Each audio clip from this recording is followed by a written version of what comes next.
मैं doctor Kailashpati Goswami, professor Hindi विभाग, DAV स्नातकोत्तर महाविद्यालय सिवान।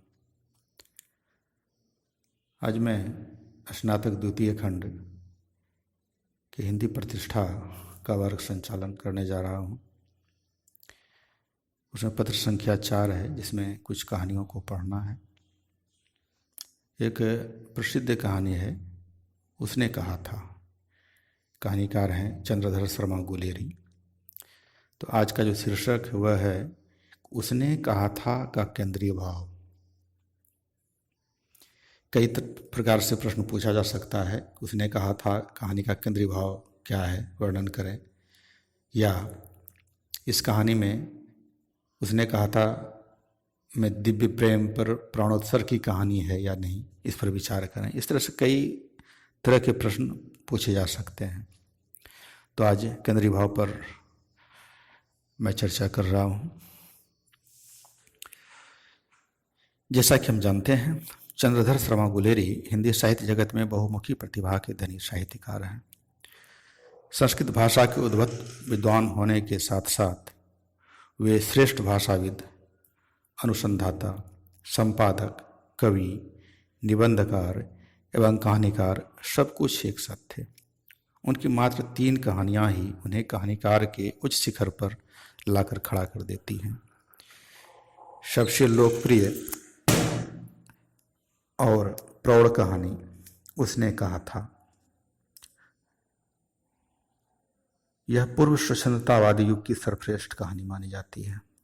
डॉक्टर बच्चन सिंह के अनुसार उसमें रोमांटिक आदर्श अपनी पूर्ण रंगीनी में है। यह अपने परिपार्श्व में रोमांटिक है।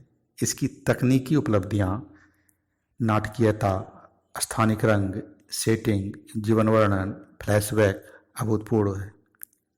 हिंदी कहानी के इतना विकसित हो जाने पर भी इसकी प्रसिद्धि में कोई कमी नहीं आई है।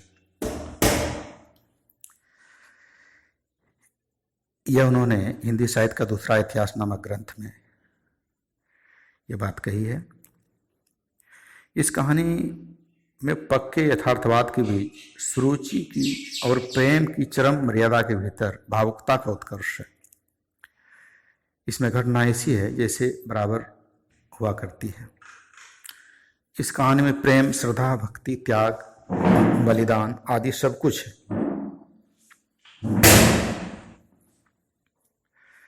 इसमें कहीं से भी प्रेम की निर्लजता, प्रगल्भता, वेदना की विवत्सता आदि नाम मात्र भी नहीं है।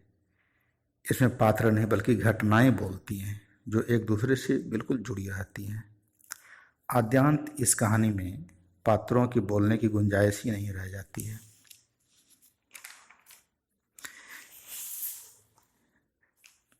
प्राय होता क्या है कि कहानीकार कहानी में, अपनी कहानियों में पात्रों के मुंह से कहवाते हैं, लेकिन इस कहानी में घटनाएं ऐसी घटित हुई हैं, व्यंजित हुई हैं कि घटनाएं ही बोलती हैं, कहानी को आगे बढ़ाती हैं, पात्र के बोलने की गुंजाइश कम रहती है।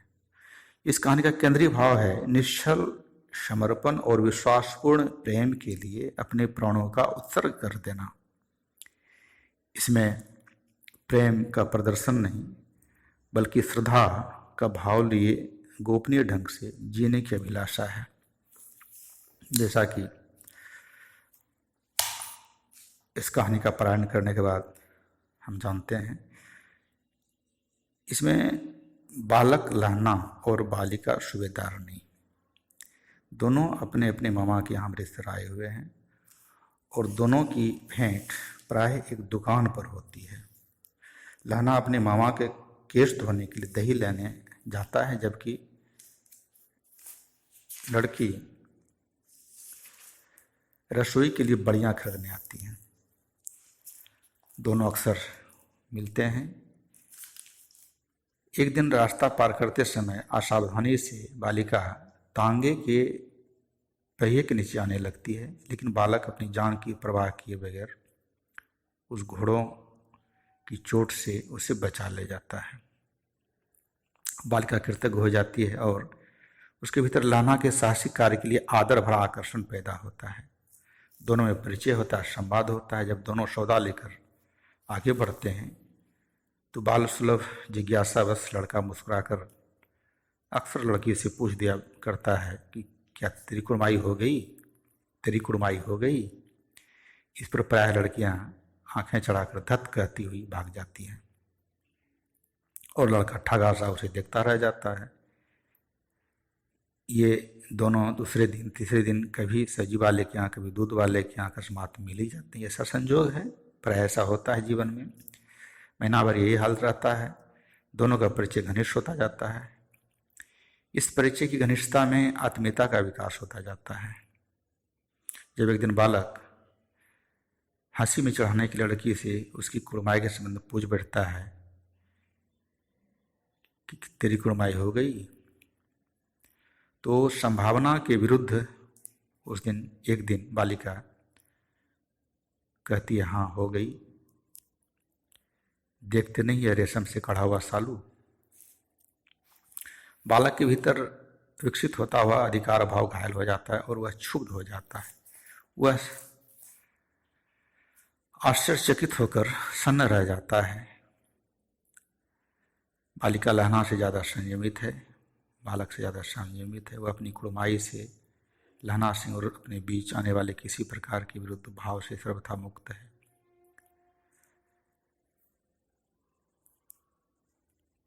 वह लहना सिंह के साहचर्य में आने के बाद साहचर्य जनित आकर्षण सुख को अनजाने अपने भीतर इस तरह उधार लेती है कि वह सुख उसके जीवन की विश्वासपूर्ण पूंजी बन जाता है।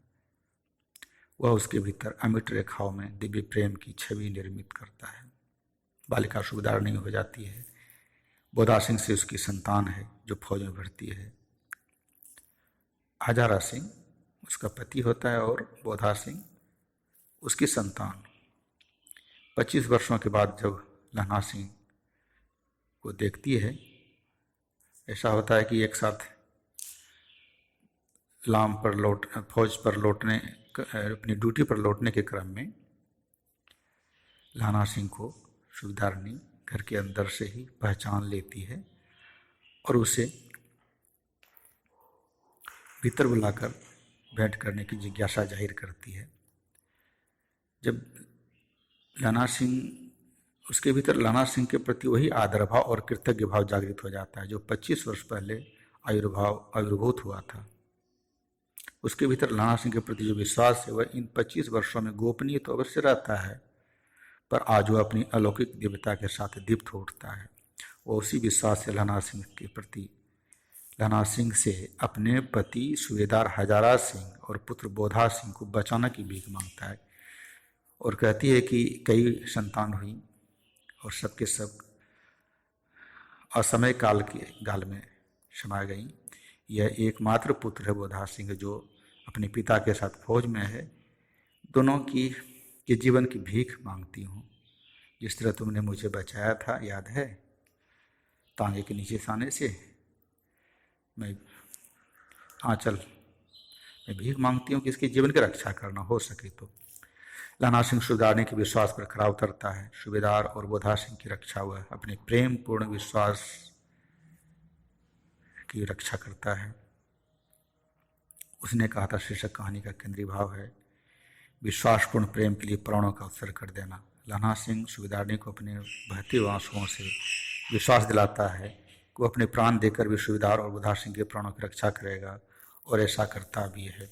वह खुद अपनी जान की परवाह किए बिना बोधा को और हजारा सिंह को उस युद्ध भूमि से घायल अवस्था में बाहर भेज देता है और खुद घायल अवस्था में वहाँ से हटता नहीं है और इस तरह से अपने प्राणों का उत्सर्ग कर देता है।